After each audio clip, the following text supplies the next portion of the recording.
بسم اللہ الرحمن الرحیم۔ نواقض وضو میں سے مسئلہ یہ ہے کہ بچے کو دودھ پلانا نواقض وضو نہیں۔ اگر کوئی عورت وضو کرنے کے بعد اپنے بچے کو دودھ پلائے تو اس سے وضو نہیں ٹوٹے گا، کیونکہ اس سے کوئی نجاست خارج نہیں ہوتی، کوئی ناپاکی اس سے نہیں نکلتی۔ زخم سے صرف کیڑا باہر آ گیا، اگر زخم سے کیڑا اس طرح باہر نکل آئے کہ اس پر ناپاکی خون مواد کا اثر نہ ہو تو محض کیڑا نکلنے سے وضو نہ ٹوٹے گا۔ شرمگاہ سے کیڑا یا پتھری نکلنا، اگر آگے یا پیچھے کے راستے سے کیڑا یا پتھری وغیرہ نکلے تو اس سے وضو ٹوٹ جائے گا، خواہ نکلنے والی چیز پر ناپاکی کا اثر ہو یا نہ ہو، بہرحال وضو ٹوٹ جائے گا۔ شرمگاہ میں روئی رکھنا، کسی شخص نے پیشاب کے قطرات کے خوف سے، پیشاب کے گرنے کے ڈر سے احلیل شرمگاہ کے سوراخ میں روئی رکھی اور پیشاب کے قطرات مثانہ سے نکل کر روئی تک پہنچ گئے، لیکن تری کا اثر اندر ہی رہا، باہر ظاہر نہ ہوا تو وضو نہ ٹوٹے گا۔ اور اگر تری کا اثر باہر ظاہر ہو جائے، یعنی بھیگا بھیگا تھوڑا اثر باہر ظاہر ہو جائے، نکل آئے، معلوم ہو جائے، یا بھیگی ہوئی روئی باہر نکال لی جائے تو وضو ٹوٹ جائے گا۔ بواسیر کے مسے اور کانچ کا باہر آنا، اگر کانچ یا بواسیر کے مسے واضح طور پر باہر آ جائیں اور ان میں ناپاکی ظاہر ہو تو وضو ٹوٹ جائے گا۔ مزی اور ودی کا خروج، مزی شہوت کے ساتھ پیشاب کے راستے سے نکلنے والا لیس دار مادہ اور ودی پیشاب کے بعد نکلنے والا سفید مادہ کے نکلنے سے وضو ٹوٹ جاتا ہے، مگر غسل واجب نہیں ہوتا۔ گرمی دانے اگر پھوٹ جائے، یعنی کہ جو پھوڑے پھنسی ہے جو گرمی میں نکلتے ہیں، گرمی کے موسم میں بدن پر جو باریک دانے نکل آتے ہیں، اگر پھوٹنے کے بعد ان کا پانی خود نہ بہے بلکہ ہاتھ یا کپڑا لگنے سے پھیل جائے تو وضو نہیں ٹوٹے گا، اور اگر خود بخود بہہ پڑے تو وضو ٹوٹ جائے گا۔ کیا اپنا ننگا بدن دیکھنے سے وضو ٹوٹ جاتا ہے؟ بدن کا چھپا ہوا حصہ کھل جانے یا مکمل برہنہ ہو جانے سے، بالکل ننگا ہو جانے سے وضو نہیں ٹوٹتا۔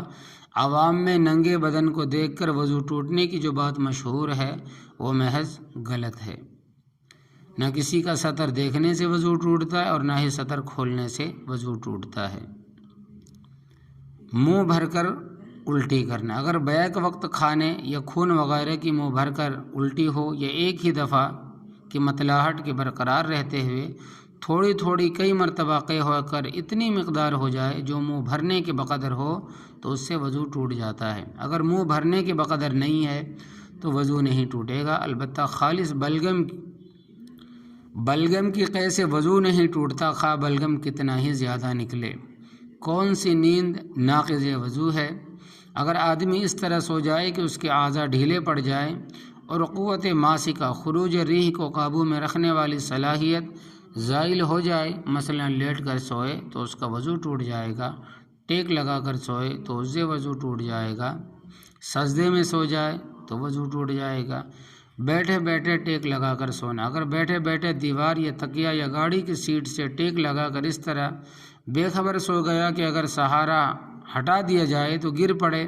تو ظاہر مہذب یہ ہے کہ وضو نہ ٹوٹے گا، لیکن متاخرین فقہائے احناف نے ایسی صورت میں احتیاطاً وضو ٹوٹنے کا فتویٰ دیا۔ اگر ایسی بے خبری کی نیند نہیں ہے تو بالاتفاق وضو نہیں ٹوٹے گا۔ سجدے کی حالت میں نیند آنا، اگر کسی شخص کو سنت کے مطابق سجدہ کہ اس کا پیٹ ران سے الگ ہو اور بازو زمین پر ٹکے ہوئے نہ ہو کی حالت میں نیند آ جائے تو اس کا وضو نہیں ٹوٹے گا۔ اسی طرح نماز کے دوران قیام و قعود کی حالت میں سونے سے بھی وضو نہیں ٹوٹتا، البتہ اگر رانوں کو پیٹ سے ملا کر اور بازو زمین پر ٹیک کر سجدہ کیا، جو مرد کے لیے حیت مسنونہ کے خلاف ہے، تو اس میں سونے سے وضو ٹوٹ جائے گا۔ عورت کا سجدے کی حالت میں سونا، کوئی شخص ٹیک لگائے بغیر بیٹھے اونگ رہا تھا اور اسی حالت میں ایک طرف کو گر گیا تو اگر گرنے سے قبل گرتے وقت متنبہ ہو گیا، یعنی کہ جاگ گیا، ہوشیار ہو گیا تو وضو نہیں ٹوٹے گا، لیکن اگر گرنے کے بعد آنکھ کھلی تو وضو ٹوٹ جائے گا۔ بیمار شخص لیٹ کر نماز پڑھتے ہوئے سو جائے، بیماری اور ضعف کی وجہ سے اور کمزوری کی وجہ سے لیٹ کر نماز پڑھنے والا شخص اگر دوران نماز سو جائے تو اس کا وضو ٹوٹ جائے گا۔ بے ہوشی ناقض وضو ہے۔ اگر کوئی شخص بے ہوش ہو جائے یا اس پر غشی طاری ہو جائے تو بہر صورت اس کا وضو ٹوٹ جائے گا۔ پاگل پن ناقض وضو، اگر کسی شخص پر جنون اور دیوانگی طاری ہو جائے تو اس کا وضو باقی نہیں رہے گا۔ نشہ چڑھنے سے نقض وضو، شراب یا افیون وغیرہ کے استعمال سے جب کسی شخص پر اتنا نشہ چڑھ جائے کہ اس کی چال اپنی حالت پر برقرار نہ رہے، یعنی کہ وہ بہکنے لگے، اس کی زبان اکثر بہکی باتیں زبان سے اکثر بہکی باتیں نکلنے لگے تو اس کا وضو ٹوٹ جائے گا، اور اگر نشہ معمولی ہو تو ناقض وضو نہیں ہے۔ نماز میں آواز سے ہنسنا، اگر کسی شخص کو رکوع سجدے والی نماز میں اتنی آواز سے ہنسی آ گئی کہ اس کے قریب کھڑا ہونے والا شخص اسے سن سکتا ہو تو اس کا وضو باقی نہیں رہے گا اور نماز بھی باطل ہو جائے گی، ٹوٹ جائے گی، ختم ہو جائے گی۔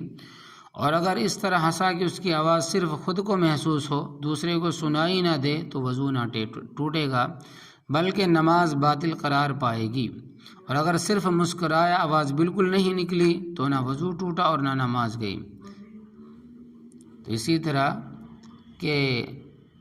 آواز صرف خود کو، ہنسی کی جو آواز ہے وہ صرف خود کو محسوس ہو، دوسرے کو سنائی نہ دے تو وضو نہیں ٹوٹے گا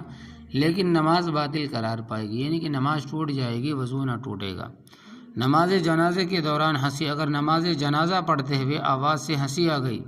تو وضو نہیں ٹوٹے گا لیکن نماز بالکل باطل ہو جائے گی، ختم ہو جائے گی۔ یہ حکم نماز سے باہر سجدہ تلاوت کے دوران ہنسی آ جانے کا بھی ہے۔ نماز میں مسکرانے سے وضو نہیں ٹوٹتا، اگر کوئی شخص رکوع سجدے والی نماز میں محض مسکرایا، آواز سے نہیں ہنسا تو اس کا وضو نہیں ٹوٹا۔ وضو کے بعد عورت کو چھونا ناقض وضو نہیں، اگر کوئی شخص وضو کرنے کے بعد اپنی بیوی کو ہاتھ لگا لے یا بیوی کو شوہر کو مس کر لے اور مزی وغیرہ نہ نکلے تو اس سے وضو نہیں ٹوٹے گا۔ وضو کے بعد شرمگاہ کو ہاتھ لگانا، اگر کسی شخص نے وضو کرنے کے بعد شرمگاہ کو ہاتھ لگایا تو مطلقاً وضو نہیں ٹوٹتا۔ وضو کے بعد بیہودہ گفتگو، زبان سے بے حیائی کی باتیں اور بیہودہ گفتگو کرنا اگرچہ منع ہے لیکن اس سے وضو نہیں ٹوٹتا۔ کوئی گالم گلوچ دے دے، فحش گوئی کر لے یا پھر غلط بات کر لے تو اس سے وضو نہیں ٹوٹتا، مگر گفتگو کرنا اگرچہ وضو کے بعد میں غلط، ویسے بھی حرام ہے غلط باتیں کرنا، مگر وضو کے بعد ویسے بھی منع ہے لیکن اس سے وضو نہیں ٹوٹتا۔ اسی طرح کچھ کہتے ہیں کہ تیلگو بات کرنے کے بعد، کچھ اور باتیں کرنے کے بعد وضو ٹوٹ جاتا ہے، کھانا کھانے کے بعد وضو ٹوٹتا ہے، پانی پینے کے بعد وضو ٹوٹتا ہے، ایسا کچھ بھی نہیں ہے، اس سے وضو نہیں ٹوٹتا۔ اگر کسی شخص نے وضو کیا پھر اس کے بعد کسی ناپاک چیز کو ہاتھ لگایا، مثلا بکری کو ذبح کیا جس کی وجہ سے ہاتھ خون میں سن گئے، یا کوئی ناپاک چیز ہاتھ سے اٹھائی وغیرہ، تو اس سے وضو نہیں ٹوٹتا، البتہ ہاتھ میں جہاں ناپاکی لگی ہے اسے دھو کر پاک کرنا ضروری ہے۔ وضو کے بعد سر وغیرہ منڈانا، اگر کسی شخص نے وضو کیا اس کے بعد سر یا داڑھی یا مونچھ وغیرہ کے بال کٹوائے یا منڈوائے یا ناخن کاٹ ڈالے تو دوبارہ وضو کرنا لازم نہیں ہے بلکہ وہی وضو باقی سمجھا جائے گا۔ بال کٹوانے سے